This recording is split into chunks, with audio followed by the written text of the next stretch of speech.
বৃহস্পতিবার চোপড়ার ভৈশপিটা কারিদিঘি ঈদগাহ মাঠে এলাকার 7টি গ্রামের মুসলিম ধর্মীয় মানুষ শান্তিপূর্ণভাবে নামাজ আদায় করেন। নামাজ শেষে তারা সমস্ত চোপড়াবাসীর প্রতি সম্প্রীতির বার্তা দেন এবং একে অপরের সঙ্গে আলিঙ্গন করে শুভেচ্ছা বিনিময় করেন। মাধবভিটায় সম্প্রীতির ঈদুল আজহা পালন করা হয়। এখানে চোপড়ার বিজেপি প্রার্থী শঙ্কর অধিকারী গিয়ে সকলের কাছে সৌজন্য সাক্ষাৎ করেন এবং চোপড়ায় জাতি ধর্ম নির্বিশেষে হিন্দু মুসলমান একসাথে চলার আহ্বান জানান। তিনি বলেন তাদের সরকারের মূল স্লোগান সবকা সাথ সবকা বিকাশ। তার সৌজন্য সাক্ষাতে এলাকাবাসী খুশি। এদিন চোপড়ার হাপ্তিয়াগঞ্জ, সোনাপুর, চোপড়া, চুটিয়াখোর, লক্ষ্মীপুর, দাসপাড়া, ঘির্ণিকা ও মাঝেলি অঞ্চলে ঈদুল আজহার নামাজ শান্তিপূর্ণভাবে পালিত হয়। এই বিষয়ে ইমাম জাকির হোসেন কি জানাচ্ছেন?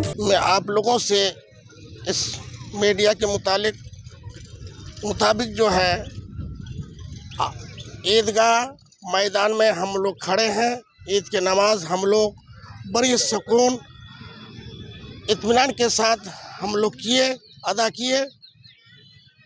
उसके बाद जो है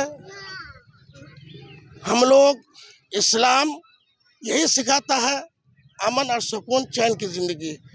हम लोग यहाँ पर भाईचारगी के साथ रहा करते हैं और 6 या 7 गांव मिल करके हम लोग ईदगाह मैदान में इकट्ठा ईद उल अजहा की नमाज अदा बड़े सुकून इत्मीनान के साथ हम लोग अदा किए, जिसमें किसी किस्म के कोई खलफशार और किसी किस्म कोई झगड़ा फसाद कुछ नहीं हुआ।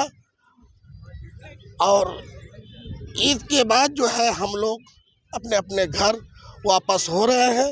जा कर के हम लोग बकरी की कुर्बानी इंशाल्लाह हम लोग पेश करेंगे। এদিন নামাজ পড়তে আসা এক এলাকাবাসী কি বলছেন শুনুন। এটা হলো আমাদের কারিদিঘি ঈদগাহ, ভৈশপিটা জামাতের মধ্যে পড়ে আর কি, ঠিক আছে।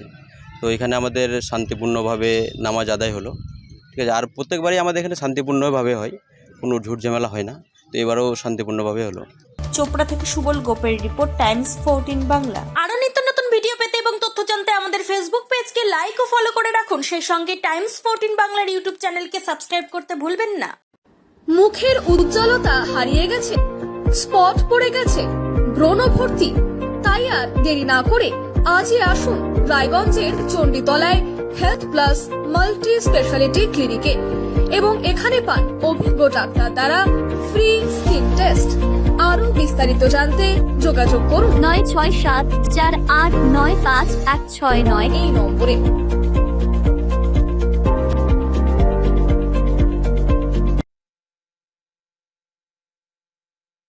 আজ তোমার বিয়ে সাজলো নতুন সাজে।